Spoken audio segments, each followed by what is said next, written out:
يخرج من بين الصلب والترائب. Okay, that's what I thought. All right. So here he presents Surah Tariq, where Allah Azza wa Jal says, فلينظر الإنسان مما خلق من ماء دافق يخرج من بين الصلب والترائب. Now my question to you is, now, where is the scientific error? Let's start with that. You make your argument, and then I'll show you why your argument is problematic. Go ahead.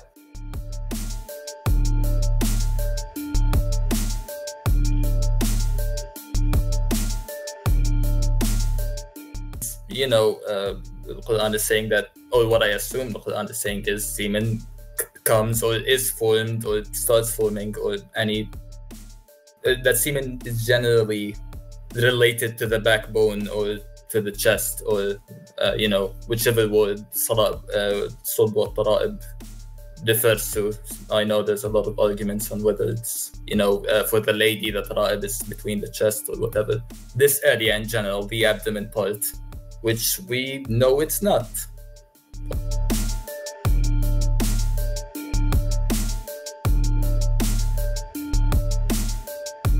Which, it doesn't say abdomen part there. It says min bayni. What does min bayni means?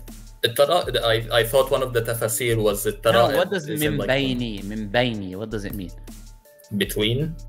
Yes. So it's saying in between something. It's not saying in the tara'ib or in. You said in the abdominal area. This. I meant like. So Allah Azza wa Jalla says here there is a gushing fluid.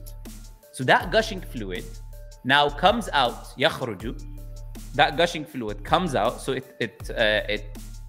the initiating process of that thing comes out from where? Between a sulb and a tara'ib.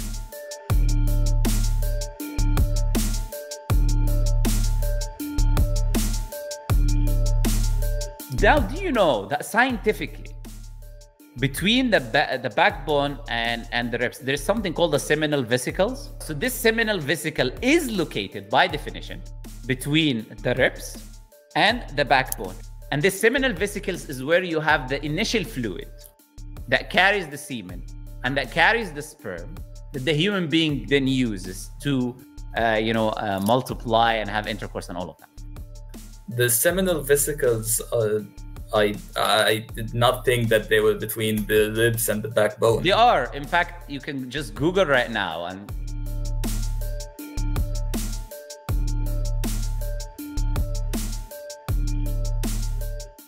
Which part did I say that it was not, which part in what I said was not accurate? The part between it being from the ribs to the backbone. I'm not saying it's inaccurate. I'm saying that, yeah, technically you could say that the seminal vesicles is in that area, but that's what I mean by stretching the definition. It's not at the same level of the ribs. Is it linguistically correct to say the seminal vesicles are between the backbone and the ribs? Is this a false statement or a correct statement? I'm saying I'm not saying you're lying. I'm saying it's a stretch. I'm not saying you're saying I'm lying. I asked a very specific question. No.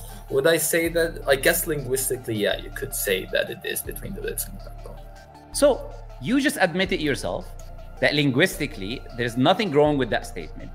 And if that statement is correct linguistically, it's also correct scientifically. We know that the seminal vesicles is where the gushing fluid comes out, which carries the semen or the sperm, which then the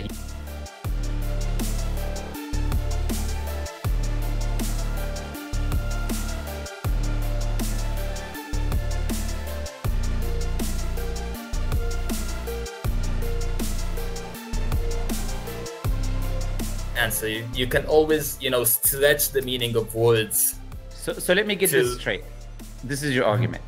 Your argument against me giving you an answer is that you're always going to give me an answer, brother. So because you're always going to give me an answer, and Muslims are always going to find an answer.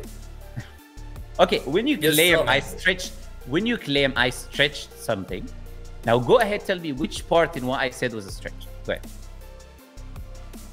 It is at the very least not specific. Like I think it could have been more specific than that. At the very least. Okay.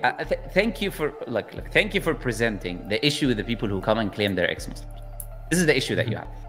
The issue you have is not really rationality. It's not consistent logic or reasoning or any of that. Because when you're given responses and answers to the questions that you have, you don't accept them. even though they're outwardly clear, rational, 100% accurate, there's no issues.